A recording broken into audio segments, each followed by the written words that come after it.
दोस्तों, क्या आप भी आईपीओ में अप्लाई करते रहते हैं और यदि आपके पास अमाउंट नहीं रहता है तो आप क्या करते हैं? तो मैंने देखिए हमने यहाँ पे लोन लेके आईपीओ में अप्लाई किया। मेरे लिए कितना मुश्किल और कितना सरल काम था और कितना बेनिफिट हुआ, कितना नुकसान हुआ, इस वीडियो को देखने के बाद आप भी डिसीजन ले पाएँगे या सही तरीका है या फिर नहीं। तो आपको आईपीओ से संबंधित कोई भी डाउट होगा तो इस वीडियो में काफ़ी चीज़ें आपको देखने सीखने को मिलेगा।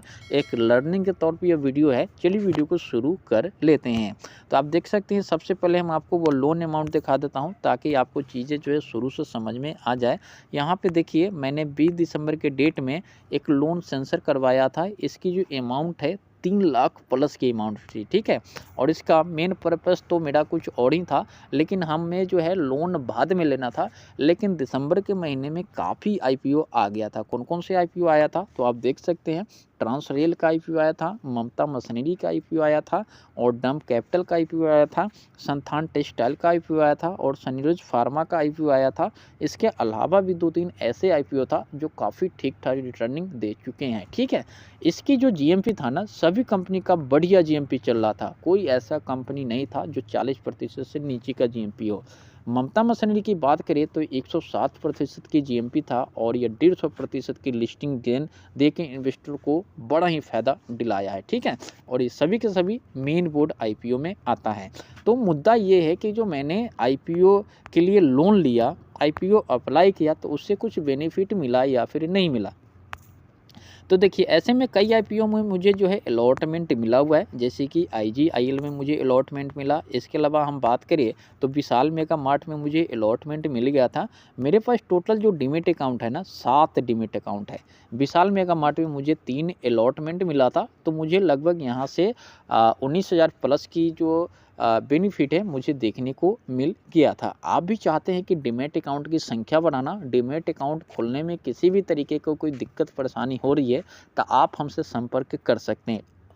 अब मुद्दा ये है कि हमने जो आईपीओ अप्लाई करने के लिए पैसा उठाया, तो मैंने कौन-कौन सा आईपीओ में पैसा को इन्वेस्ट किया, ठीक है। तो जैसे कि आपको मैंने बताया कि 7 डीमैट अकाउंट मेरे पास है और इसकी जो आईपीओ का महाकुंभ था ना, लगभग 17-18 से लेके 27 दिसंबर 26 दिसंबर तक इसकी जो अप्लाई करने का इम्पोर्टेंट डेट था। इस बीच में 3-4 ऐसे आईपीओ एक ही साथ आ गए। तो आपको क्या करना होता है ना कि ज़्यादा से ज़्यादा यदि अमाउंट है तो आप सभी आईपीओ में अप्लाई कर सकते हैं। अदरवाइज़ कम अमाउंट है तो आप जो आपके अकॉर्डिंग आईपीओ ठीक होगा उसी में कर पाएँगे और सभी में तो कर नहीं पाएँगे। तो मेरे पास उतना अमाउंट नहीं था, इसलिए मैंने सोचा कि चलो लोन के रिगार्डिंग मैंने सेंसर करवा लेता हूँ और लोन मिलने के बाद हम इसमें अप्लाई करेंगे। हो सकता है कि हमें यहाँ पे 3-4 आईपीओ लग भी जाए, तो लगभग मुझे 28 से 30 हज़ार के समथिंग यहाँ पे मुझे बेनिफिट देखने को मिल सकता है। मेरा ऐसा सोच था, लेकिन ऐसा हुआ नहीं, क्योंकि बोलते हैं ना जहाँ सोच होती है वहाँ पे चीज़ें असलियत होती नहीं है। जैसा सोचते हैं वैसा होता नहीं है। और मैंने काफ़ी लोगों से ये भी सुनते आए हैं कि इन्वेस्टमेंट पर्पज़ के लिए आपको लोन वगैरह नहीं लेना चाहिए। लेकिन लोन लेने का मेरे कुछ और भी मकसद था, वो भी हम आपको बताएँगे, तो बने रहिए इस वीडियो में।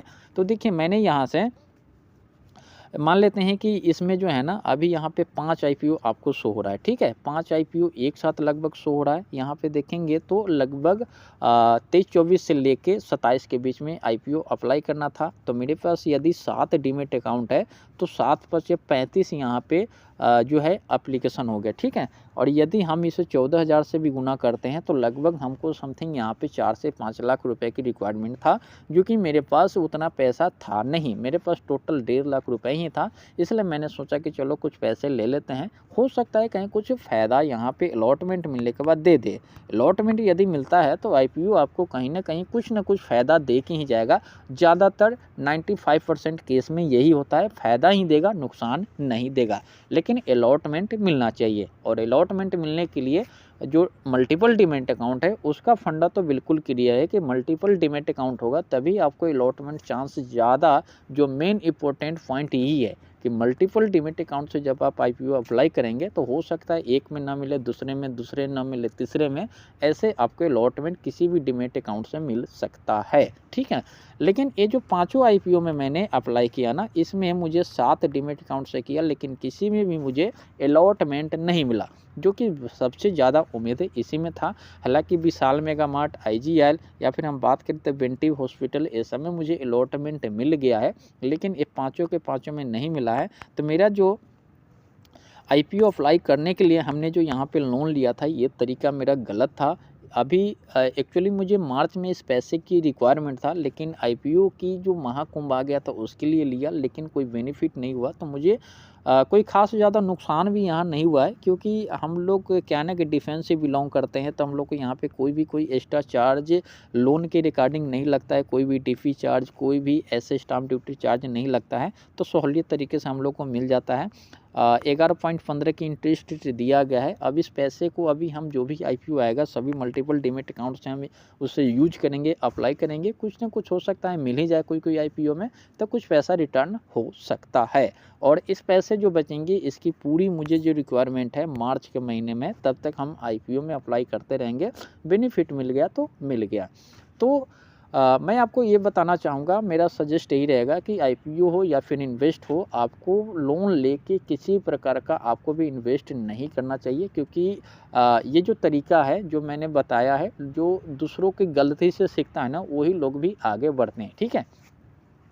तो आपके जो पैसे हैं, जो पैसे मिनिमम है, उसी में आप चीज़ों को आगे बढ़ाते रहिए और चीज़ों को सीखते रहिए, जर्नी को आगे बढ़ाइए। और मेन है लर्निंग तब अर्निंग, लर्निंग करते रहिए, अर्निंग आपका धीरे धीरे इंक्रीज होते रहेगा।